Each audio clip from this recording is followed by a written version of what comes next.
অসমীয়াৰ বাপতি সাহোন ভোগালী বিহু দুৱাৰদলিত গাঁৱৰ লগতে কংক্ৰিট মহানগৰৰ নাৰেংগীৰ গণেশ নগৰত ঢেঁকীৰ মাত বয়োজ্যেষ্ঠ আইসকলৰ লগতে বোৱাৰী গাভৰুসকলৰ বিহুৰ পিঠাপনা বনাবলৈ পিঠাগুৰি খুন্দাত এতিয়া ব্যস্ত হৈ পৰিছে। তেওঁলোকে কংক্ৰিটৰ মহানগৰীত থাকিও নিজে বনোৱা পিঠাৰে অতিথিক আপ্যায়ন কৰি আনন্দ লভে।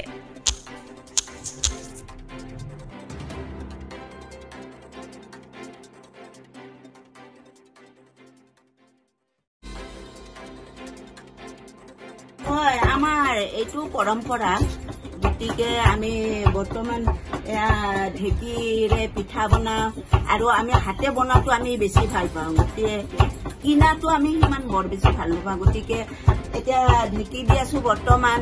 আৰু এটা কথা কি গুৱাহাটীত ঢেঁকী পাবলৈ নাই।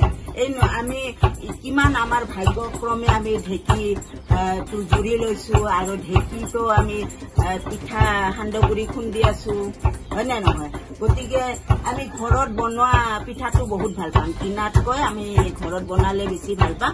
আৰু এতিয়া এটা কথা কি ধৰা আমিতো ইতিপূৰ্বৰ আমাৰ বয়স হ'ল, এতিয়া মৰিবৰে সময় হ'ল। গতিকে ঢেঁকী দি আমি ঢেঁকী পিঠা খাইয়ে আমি মানে শেষ পালোহি। আৰু এতিয়া ধৰা নতুন প্ৰজন্মই এতিয়া দেখিব শুনিব, সিহঁতেও জানিব লাগে, হয় নে নহয়?